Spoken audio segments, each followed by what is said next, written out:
Hey, everybody. Welcome back to Shannon's Lumber Industry Update. It's episode 114. And I got to be honest, my inbox is getting the better of me. It's overflowing. If I sound muffled, it's because I'm buried in emails. So I'm going to take some time to do an email episode. Thank you to everybody for sending in all these questions. Thank you for continuing to listen to the show, for being interested in the nerdiness of lumber that you keep sending me these questions. I really appreciate it. And I apologize that it takes me a while sometimes to get to them all. And my effort to try to compose themes for some of these episodes, sometimes I just can't find a place to stick them, and they just keep getting older and older and older and cluttering up the inbox. So yeah, today I'm going to talk a little bit about pine. I'm going to talk a little bit more about insects, but specifically lumber that's old and insects. I want to talk about plywood and its movement. Does it move? I don't know.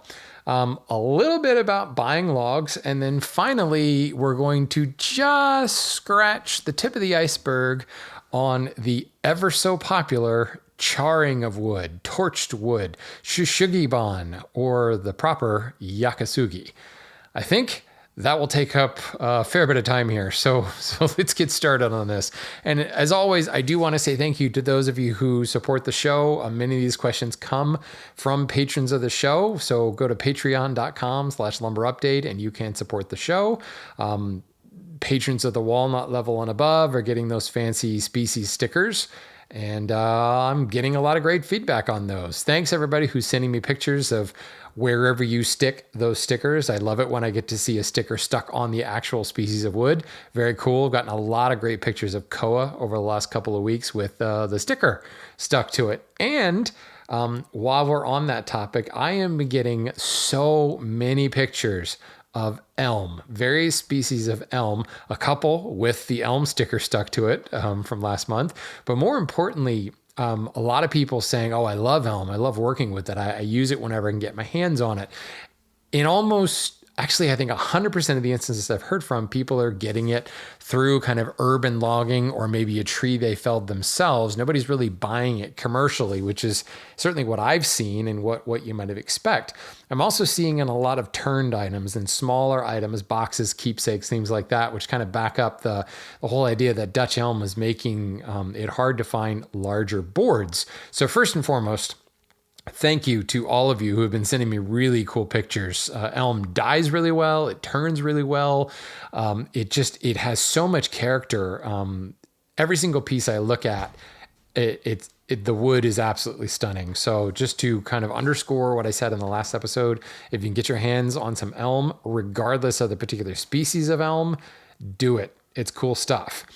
But flying directly in the face of one of the things I was talking about with elm being hard to get on larger boards, I actually got a great comment on Instagram from Mark over at Winwood. If you guys aren't familiar with his Instagram account is Winwood_LLC. He's the guy, I've talked about him on Wood Talk, that he will post pictures of a log and kind of break down the costs associated with going and picking up the log, sawing the log and all that, and kind of breaking down, like, frankly, how little money is being made in the lumber industry and all of the costs that go into making boards. And then when you figure out like the cost per board foot, it makes you wonder why anybody would want to be in this industry, frankly. But Mark wrote to me and said, out in his neck of the woods, he's up in the Pacific Northwest, they have huge elms. He's got slabs on his property that are 40 inches wide, and he's seen some even wider. And he can walk the streets of Portland, Oregon, and see enormous elm trees. So he wet my whistle enough that I think I'm going to try to get Mark on the show in the coming weeks to talk about this, because I have heard from people about some Dutch elm resistant species of elm. I believe Siberian elm is one of those, and it's one of the reasons you do find it planted in a lot of places. It grows fast. It's a nice ornamental tree, but apparently it may be resistant. What I'm really curious to find out is how many other people in the Pacific Northwest are having the same situation where you have these enormous elm trees, because I can tell you out east, that's not happening. Even in the Midwest, I have not seen large elm trees. I might have mentioned in the last show when I took a road trip out to Colorado to see my mom. I specifically took a bunch of pictures of trees, for the Lumber Update Instagram tax deduction, and saw a lot of different elms, but all of them were really small. I never saw any large elms, and this was all the way from Maryland, where I live, out to Colorado. Now, obviously, I didn't get over the Rockies, and certainly up into the Pacific Northwest. So maybe it's my understanding that Dutch elm has gone from coast to coast. So really be interested to hear from other folks who might be seeing these large elm trees. But I mean, this was the experience before Dutch elm took down all the elm trees. Is they were everywhere and they were huge trees, and that is the morphology of the tree. It should grow big. It should yield huge trunks with great lumber wood, and it certainly was used as lumber wood for a while until Dutch elm kind of took it down. So thank you for that perspective, Mark. As usual, it seems like the trees in the Pacific Northwest are all big. So you got to love it. Maybe that's why so much lumber comes from that neck of the woods these days. Thanks again, Mark. And I hope to get you on the show to talk about this a little bit. Well, and talk about your business. Come on, let's give you your time in the sun here. I wanted to share some additional feedback, kind of make me laugh. It's more of a question, but I'm going to treat it as feedback. It's from Daniel, and he says, "Why is lumber so cheap?" I love that. He says, "I'm relatively new to woodworking and have been binging in your podcast and learned a lot. While it seems everyone is always complaining about the rising cost of, well, everything, but especially lumber, the more I learn about the lumber industry, the more expensive I expect lumber to be. Between growing, felling, transporting, milling, drying, and other assorted activities associated with producing lumber, it seems like a very time and labor intensive process that should make it a fairly expensive product. So why isn't lumber more expensive?" Daniel, I want to know the same thing. There are many domestic species of lumber whose price is hovering right around the same level as it was in the 1950s. And you cannot tell me that the overhead has not gone up exponentially since the 1950s. The issue certainly is lumber is a commodity market. Lumber is a raw material, and raw materials tend to get the brunt of difficult economies. People drive the prices down. So one manufacturer will drive the price down in order to go to all their suppliers, all their vendors, and say, "You got to lower your price because my margins are hurting." So then those vendors go to their vendors and say, "You got to lower your price because my margins are hurting." And eventually you get to the bottom of the pile, and that's the raw material suppliers. That's lumber. And the prices get driven down, and then you kind of get this market going rate, and it keeps that from rising too much because basically everybody manufacturing something is above you in the supply chain. So you get the brunt of it. Everything, what is it they say, rolls downhill? Yeah. Lumber is a raw materials. So this is why so many sawmills, so many lumber yards are not really selling a lot of rough sawn lumber anymore. They're selling transformed lumber, milled lumber, from the most basic form of S2S or possibly skip planed, or certainly molded into an S4S product. Sometimes it's cut into specific lengths. Why do you think dimensional lumber is dimensional lumber? Certainly there was some standardization of sizes that happened, but what came first, the 2x4 or a tree that was kind of sort of shaped like that size? Certainly they were building walls out of whatever sizes they could get available. Eventually standardization came into being as a way to kind of create a market for this stuff. But there is so much overhead in all this. And really the only way that the costs have been kept down is through mass production. Through being able to get a fair number of sticks out of a log and efficient milling of a log. Really, once you build an operation that can process a lot of logs into boards, it can start to be profitable. The other side of things is there's always a market for it. So while the margins may not be high, it's always there. Even when the prices skyrocketed up during COVID, people were still buying lumber because you can't not. things have to move forward. Lumber is used in just about everything. So while some markets may bust and you go with nothing, no sales at all, the lumber market kind of always steadily plods on. So that maybe if you're lucky, dollar a board foot profit that you're getting, it may not be a lot, but it's something that you can count on. And if you can get your production levels to a certain volume and you can sell that volume, then you've got this baseline and you can build an empire on a steady baseline. And if that baseline climbs a couple of cents every year, well, that's growth. And you're never going to see a lumber company that's posting 20, 30, 40% growth in a year because that's just not the way that market runs. So it's not really a direct answer. I agree with you. In many ways, lumber should be more expensive, especially when you start to factor in the transformations, the milling and things like that that's more commonly done. But it is still a raw material. And if the cost of lumber goes up, everything downstream of that is going to go up dramatically as well. So there's just kind of economic caps that keep it the way it is. When we saw a massive disruption in that like very steady eddy demand for lumber, it was called COVID, that caused major problems. And 20% of the Canadian sawmills shut down. I think a good 30% globally shut down because the margins were so tight. And when that, like, you can count on that revenue disappeared because of COVID, the margins couldn't keep them afloat anymore. And many of these sawmills shut down. So the good news is that it's very steady and you can continue to grow your business. The bad news is because the margins are so tight, when a disruption like a global pandemic happens, you know what hits the fan. But Daniel, I do appreciate that perspective. As somebody who works in the lumber business, I wish lumber was more expensive. As a woodworker myself, yeah, I wish lumber was cheaper. But it is what it is, right? All right, let's move on to some questions here. A lot of interesting questions here. Daniel wrote in, this is a different Daniel. I said, had a mobile sawmill come on my property and mill up trees that had blown down in a storm. Ended up with about 1,500 board feet in total, and the wood is sitting stickered in a barn. I built a small solar kiln that allows me to dry about 200 board feet at a time. And then I built a small insulated box, another kiln that could only handle about 50 board feet. But I could get the wood up higher to 140 degrees Fahrenheit for sterilization, for heat treating essentially. So because of the volume, like the capacity of the kiln, I'm going through the wood at quite a slow rate. So I'm wondering if I'll need to sterilize the wood that hasn't been dried, that I haven't gotten to yet, that is years old.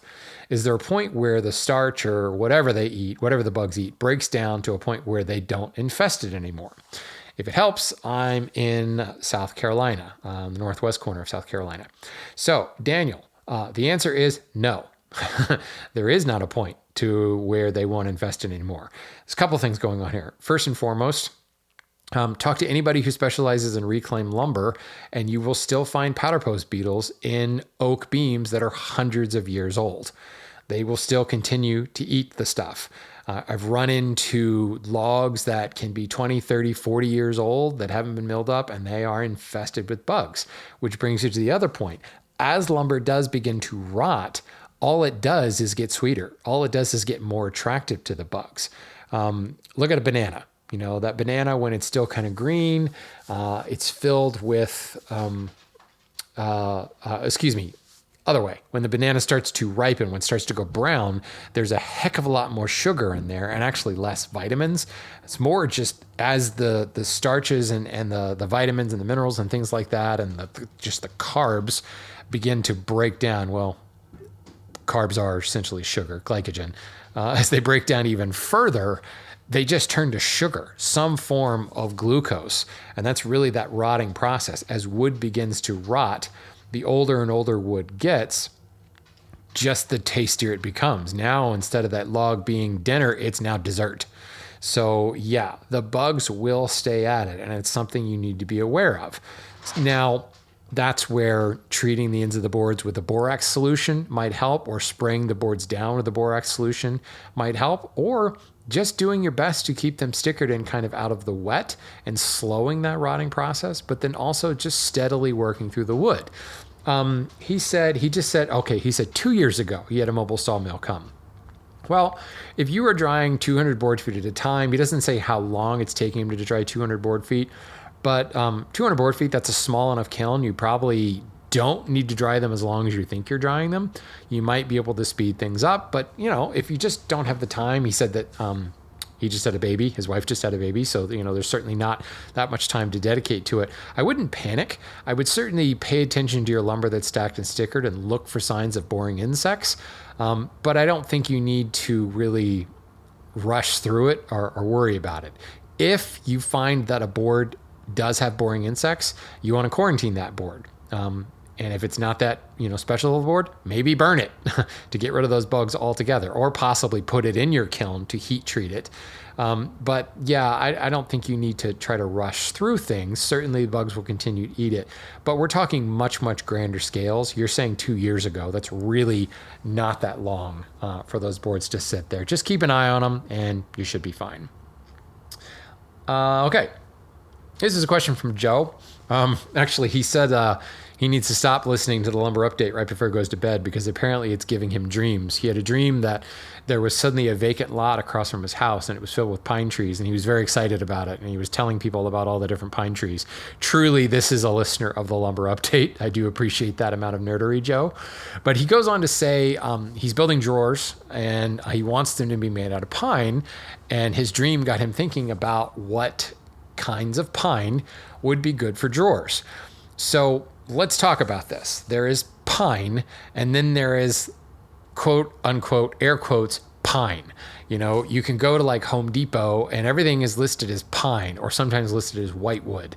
And a lot of people will look at spruce and think that's pine. Some people will look at hemlock or fir and think that's pine, when it's not actually pine, right? It's not in the Pinus genus. But it kind of gets lumped under pine. So let's specifically talk about the pines. And if I were going to make it for drawers, well, it's kind of sort of all going to look the same. It's going to have that whitewood look. Certainly the yellow pines have a little bit more yellow to it.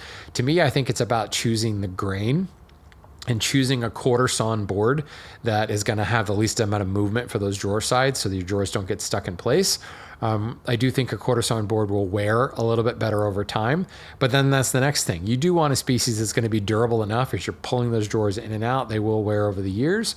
So something like Eastern white pine, maybe not the best idea. For that matter, even if we stretch out of the pines, going into the firs and some of the spruces, not all of them, firs and spruces that is, can be rather soft. Cedars, the same thing, rather soft. Western pine, Eastern pine, sugar pine, it's all relatively soft stuff. I would go with more of the harder pines. Those are, certainly the southern yellow. Southern yellow pine is more of a group than a specific kind of pine. Specifically, you're looking at like loblolly pine or shortleaf slash pine. Those are kind of southern yellow pines. Those tend to be quite a bit harder and more resinous. They can get up to like 750 Janko hardness.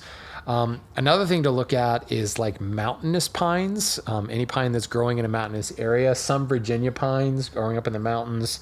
There's several different mountain pines. I think pitch mountain pine is one. I think there's a table pine. I might be wrong on that. Pitch pines, those tend to be a little bit harder. As you go west into the Rockies, to me, lodgepole, ponderosa, those are the pines. Those tend to, again, be about 500 to 600 Janko hardness. I personally think they have a little bit of a yellowish cash that you might think of as southern yellow pine, but they're really robust. They're also quite large trees, so you can get really beautiful straight quarter sawn pieces that just look gorgeous. When you think of like old growth heart pine, that tends to be like a ponderosa or a lodgepole.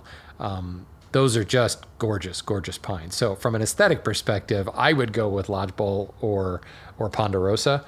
From a hardness perspective, probably loblolly would be where I would go. They're also just more interesting. They're harder because they have more contrast between early and late growth. That's that stripy nature of them, where like Eastern and Western white pine don't have as much contrast between early and late growth, which is why they're not as stripy, why they're just more of a generic white-ish color. So yeah, if I was choosing it, I would go with durability, and I would go with kind of that cool, kind of old heart pine look. And again, loblolly, ponderosa, lodgepole. Those are the ones that I go with. Possibly jack pine? I'm trying to remember. Oh, quick wood database. It's Pinus banksiana. I know that much. I think that's in the yellow pine group. Yeah, it's a yellow pine group. So it's a northern tree. Goes in the Upper Peninsula of Michigan, not just Michigan in general, also the Upper Peninsula. But in a colder climate, it's going to have a little bit slower growth. It's going to have a little bit more early and late wood, so more striation, more contrast. In other words, so yeah, jack pine might be another one to look at as well. That should be an episode all by itself. Let's talk about pine. Pine is fine. Some really fascinating stuff. Pine gets a bad rap, but personally, I do love working with it. And let's start talking internationally, like some of the air quote pines in other parts of the world, the Scots pines, and some of what the Australians call pine. It's not even pine at all. But yeah, cool stuff. Making a note right now to do an episode on pine. I think it would be educational for myself as well. Thanks, Joe, for that inspiration. Steven sent me an email, and he's essentially asking about the movement in plywood. He says, I've built some boxes with what I think is sufficient tolerance for the seasonal dimensional changes in plywood, but I realize that I can't say that as a fact because I can find zero data on the movement of plywood with changes in moisture. And I particularly love this email. This is definitely a good lumber update listener, because the title of his email, the subject line of his email was quantitative dimensional stability of plywood. Yeah, that's my kind of person right there, Stephen. So let's make this real simple. Don't worry about it. I'm not going to say that plywood doesn't move. Yes, it moves. It doesn't move enough that you need to be concerned.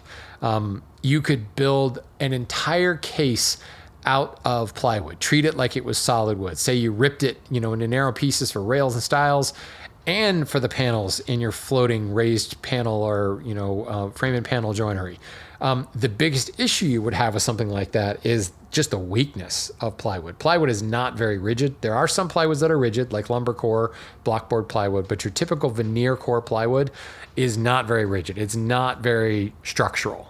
It does better when it's attached to something like solid wood. So building an entire case out of it, you need a lot of joinery to kind of shore this up. We talked about this in Wood Talk recently, where, crappier plywood needs more structure in order to keep it from moving and things like that. But moving, in other words, under load, like racking and sagging and things like that, not moving as in wood, moisture, dimensional, seasonal changes. Really, there's a couple things at play here, and why I say the movement number is negligible. A, your veneers that comprise it are thin enough that even though they're moving, say it's a hardwood ply and it's got, cherry core. It's not going to happen very much. Or an aspen core or poplar core, North American poplar, Loriodendron tulipifera, not the European stuff. It's going to have tangential and radial movement, but the radial is pretty much negligible because you're talking about a 1/10 of an inch thickness in that veneer. And if these are rotary cut slices, the radial dimension is across the thickness like you would expect in a normal flat sawn board. The tangential movement is still going to happen because that veneer, that individual ply is so thin, it can really be locked into place. The strength exerted as it expands and contracts due to moisture is not enough to override the glue. Then when you take the next sheet and you put it in a cross-grain situation, now that movement is directly in opposition to the movement of the ply beneath it, and they kind of ameliorate, they kind of even each other out. Now add to the fact that the glue is soaking into those fibers and essentially stabilizing them and kind of locking them in place. Not only is it locking one ply to the next ply, but there is amount of absorption into that 1/10 or 1/64 of an inch thickness that it's kind of locking it in a lattice or in a matrix or something like that. And stack each one of those plies on top of one another and all that glue in there. I don't actually know the percentage of weight in a panel, plywood panel that's glue. I don't think there is a number because it would vary from one manufacturer, from one product to another, but it's a measurable amount of glue that's really holding that stuff in place. So for all intents and purposes, plywood does not move. It just doesn't. And the reason you're not finding any numbers on that is first of all, the number will be so low that it's really meaningless. Second of all, it will be so variable from one manufacturer to another, and within a manufacturer from one product line to another. The next thing is from one run to another. Like from 9 a.m. on the run to 3 p.m. on the run, you may find different dimensional stability there, seasonal stability, due to the fact that maybe the glue got changed over in the middle of the day. And as the hopper of the glue ran lower, maybe the glue got split a little bit thinner on those panels. Not so much that it would affect like the performance of the panel, but there maybe be less moisture and less kind of locking the pieces together. There are so many variables in the manufacturing process, and because that movement number is so small, you get into that like manufacturing tolerance and allowable deviation, and it just becomes, well, negligible. Yeah. So as far as planning for movement in your project, Stephen, that's why people use plywood, because they don't have to worry about it. They don't have to calculate anything. They don't have to worry about qualitative or quantitative issues and that. So yeah, good question, and probably needed to be asked because it's one of those things a lot of people assume. But yeah, plywood does move, but so little, it's not even worth it. Next question comes from Ethan on the topic of buying logs. He actually runs a sawmill out in Missouri. And he says, I've listened to every podcast you've made. Thanks for the good show. Well, thank you for listening to all of them. I do very much appreciate that. He says on one of your recent shows, you talked about log grading and scaling and how that works. I'd love to hear you explain the whole log buying process and how a person can sell logs. I have more than I can cut at the moment and was thinking about selling them. But finding the contact information of log buyers seems to require some magic guild membership, and those secrets are hidden under lock and key. I'd love to hear your thoughts on log selling process and who buys logs. So here's the problem. While there are log buyers out there, most of those guys tend to be buying veneer logs. And the rest of the log buying is more buying and selling from one sawmill to another. So maybe there is a guy at the sawmill, maybe like yourself, who just has got an eye for logs. Maybe has a specialization in one species or another. And I do find more and more, back to the like profitability and why lumber isn't more expensive, more and more sawmills have become profitable by specializing.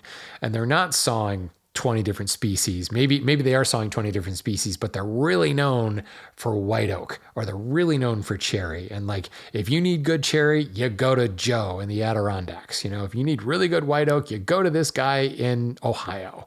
That's really where that margin is coming from. So there is a guy or two guys there that really know what to look at when they're looking at a white oak log or a cherry log. Just the same as lumber graders tend to be really good at certain species, and a typical mill may have several different lumber graders. And you bring in Steve to do the cherry and the walnut and the maple, but you bring Joe in to do the white oak and the red oak, and then you bring Victor in for the exotic material. Because there's so many things to be aware of. It's like a dog show, right? We just had Thanksgiving and the National Dog Show was on.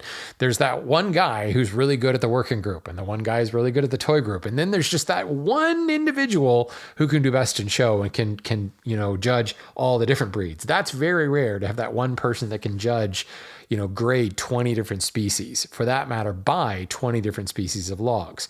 So for the most part, the reason you're finding it difficult to find the contact information of log buyers is they're guys just like you. It's an employee of a sawmill that is buying the log, who has a market demand, has buyers coming to them looking for white oak boards. So he's going and looking for white oak logs. He's not really buying logs en masse. He's buying to fill whatever demand he has. And because he has a specialization in white oak, he's going and kind of picking through and finding what he's looking for. The people who are going out to like concessions, going to like the lumberjacks, the guys actually felling the trees, and buying logs specifically tend to be buying either for a manufacturer or for a veneer. And veneer logs tend to be bought and sold on a broker basis because frankly, there's more money in it. The broker is a layer in there that's taking some of the margin out of it. But because veneer logs are so valuable, you can actually afford to have that layer in there, and you can have a person who goes out and does nothing but buy veneer logs. But like companies that, furniture manufacturers or companies that do a lot of doors and windows and they saw their own lumber, they have a guy on staff. He is a log buyer, but he's not like a freelance log buyer. He's a log buyer for XYZ company. And you're might be able to get in touch with him if you know that company buys logs. But here's the other thing. There's not a lot of companies buying logs anymore because the waste factor from log to board is so incredibly high. And unless you have that specialization in a certain species, because a cherry log, you're going to saw that differently than you will a white oak log. And your demand, like the customers coming to buy boards, that demand may be very different. In fact, it will be different from a cherry buyer, board buyer, and a white oak board buyer. For that matter, white oak is a real hot button right now because there are people looking for rift white oak. They don't want quartered anymore. Quartered is crap. Just blows my mind. Flat sawn, forget about it. Quartered sawn, don't want it. I want rift. So they're going and they're looking specifically for rift. So the sawyer is thinking, okay, I need logs that I can get a good yield when I'm sawing for rift. Now they know that there's going to be a huge amount of waste when they saw for rift that way. So going and having someone dedicated to just buying logs, it's wasteful when you can go to a sawmill and say, just buy rift. And yeah, you're going to pay more for those rift boards because that sawyer may have to saw 5,000 board feet of lumber to get the 500 board feet of rift. Actually, that number is not quite accurate. It's less than that for rift, 100 board feet of rift. It's just easier because you don't have to deal with all the other stuff. Because you think about all the waste, you have to do something with that. And if you have to saw 10 logs to get the material that you need, well, there's a hell of a lot of waste literally piling up. That is a massive fire hazard. It's a dust hazard. It's a bug hazard. There's all kinds of things. You need to move that material and get it out of there. Well, now you're selling that material. Hopefully you're selling that material, or worst case scenario, you're paying someone to come remove that waste for you. There's a huge amount of waste when it comes to actually sawing logs. I'm sure you know this, Ethan, because you run a sawmill. So if you could be a large manufacturer who needs a lot of wood and you can say, all right, well, I could hire this person to go buy some logs and then deal with all this waste and maybe save a little bit of money, probably not. Or I could just go buy the boards and not have to deal with all that headache and all that overhead and that specialization. That's what's going to happen. So there's fewer and fewer specialized log buyers and more guys who run sawmills who also happen to be good at buying logs. And that's why you're finding it like this magic guild. There's really not a guild of log buyers sitting around. In the instance where there are log scalers, that tends to be somebody who works for the government, or at least is on contract to the government. Up in Canada, there are actual Canadian log scalers. There are log scalers in the US that tend to be more freelance, but they're kind of reporting back to the government because that's what the scaling is all about. So what I would say is, first of all, if you have logs to sell, you have something that people are interested in. Now, it depends upon what species. I've had a couple of visits to sawmills recently, and there's a lot of people who are looking for logs. White oak is a hot button right now, as I just said, and people can't get enough white oak logs to saw, mainly because of that sheer volume of waste because of the demand for rift. So people are having to find more and more logs to meet the demand for rift, and they're ending up with more and more. There's waste, certainly in the form of sawdust, but also waste in the form of quartered and flat sawn that they can't sell for pennies. So it's just piling up on their yard, and they're having to saw more and more logs, find more logs to get that, to hit that quota of rift that they're trying to hit. So if, for instance, you have white oak, call some sawmills.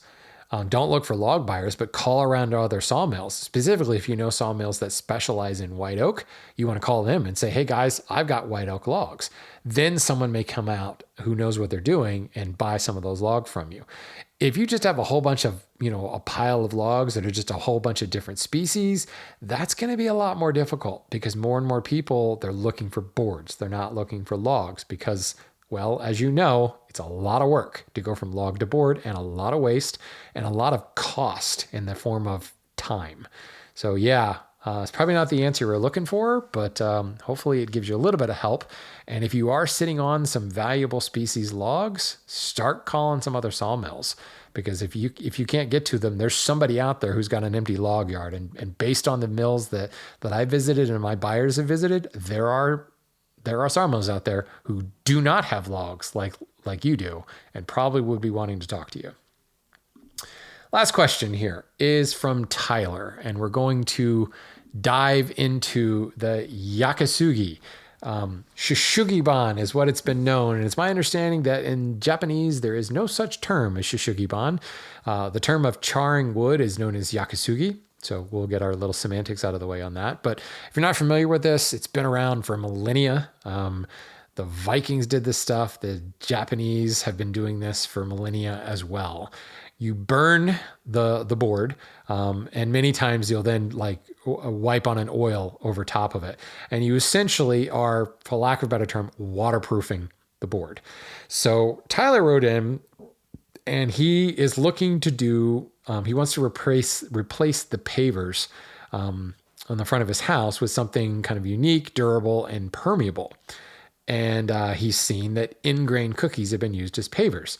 So there are some companies using a rot-resistant black locust, and he's thinking about charring it. And he says, to my understanding, the process of charring wood does not waterproof them. It just makes them water, bug, and rot resistant. You are correct. There's really no such thing as waterproofing. Water will always find a way to get in, but you're certainly making it water resistant. You're cooking all of the sugars, all the cellulose, all the hemicellulose, so the bugs aren't interested anymore. And therefore, rot is a combination of water and bugs. So the burning process is... think of burnishing. If you were to take sandpaper and sand a board all the way up through automotive grits to 6,000 grit, or put a piece on the lathe and just hold sandpaper to it until it starts to get hot under your hand and then you burn your fingers, you're actually burnishing that wood, and you're in the early stages of burning the wood, which is what Yakisugi is doing. That is actually hardening the fibers. It's first of all heating up the wood and sucking out any moisture. It's also baking those fibers like you would in a kiln or like you would with thermally modified wood. And it's, air quotes here, sealing up the wood. Because those fibers are being burnt, they're no longer able to absorb water. And I've talked about this idea of a dry creek bed where it rains and the water just sluices off and causes a flash flood because that dirt is so dry and caked and hard that it doesn't want to absorb that moisture. The same thing with a kiln dried board. The reason we kiln dry is it hardens the cell walls. It dries it to the point where while the board can still absorb moisture, it takes longer to absorb moisture. So little spikes in the weather throughout the day don't really affect kiln dried lumber as much because the cell walls are resistant to absorbing moisture. Yakisugi kicks it up a notch, just like thermal modified. I mean, essentially, thermally modified wood is Yakisugi without oxygen or low levels of oxygen. If you tried to do thermal modification without reducing the oxygen levels in a kiln, you would end up with Yakisugi. You'd get charred wood. So it is essentially sealing it and making it rot resistant. So he goes on to say, with your knowledge of wood cellular structure, would you consider only bug-resistant woods, such as cedar and black locust, as the only viable options for cookies? Because certainly we're talking about ground contact. Would you additionally consider it necessary to seal any part of the wood to prevent moisture buildup? So let's go backwards here. No, I would not consider it necessary to seal it up, because that's essentially what you're doing by burning it. The idea of taking charring and then putting boiled linseed oil on it is in some ways, first of all, it makes it look prettier. Second of all, There is oil now, which will make things even more water repellent, and something like a natural oil, oil and water don't mix, right? So if you're soaking oil into the wood to a minimal degree, because again, the wood being charred is not going to soak it all up. But Yakisugi is not charred all the way through. It's just kind of a hard outer shell. The oil will eventually soak past the charred wood and into the innards, the non-charred wood, and that oil will, for lack of a better term, impregnate and drive out the water, but also prevent water ingress in the future, at least until that oil eventually cures, which with that hard outer shell can take years for that to actually cure and flash off. So in that instance, the oil is not sealing it. It's just kind of adding additional moisturizer. The thing that I would worry about adding oil to an in-grain cookie like this is oil, as it breaks down, turns into sugar, which is what feeds fungus, which is what feeds bugs. If you are specifically using an inorganic oil, then it won't break down into things that fungus and algae and bugs will eat. But inorganic oil is very expensive and it's inorganic. So if you're looking for like a renewable, green friendly type thing, it might not be the best solution. More importantly, it's just cost prohibitive, much more difficult to get. So this is one of those things that's really funny because so many of like the decking finishes are oils, and the more resin and stuff that's in the wood, the more it's going to like extract the natural resins and oils from the wood and essentially suck it out. The stuff that's keeping the wood rot resistant, the oil is actually going to bond with that and extract it out. And as it breaks down, that's why you get mold on your deck. So I don't know whether using oil is really going to be necessary. The other thing you have to recognize is it's still going to fall apart. It's still going to degrade. It's still going to rot.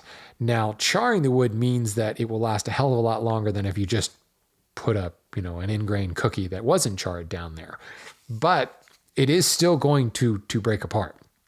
So don't think that this is going to be a permanent solution for the next 20 years. I honestly don't know how long it will last. I know a lot of people have done this and have been perfectly happy with it 2, 3, and 5 years down the road. But a lot of that's going to depend upon your soil and your climate and how much rain you get and all that stuff. Certainly it's going to last a lot longer than an uncharred section. The other part of your question is, do you only consider using bug-resistant woods viable? Absolutely not.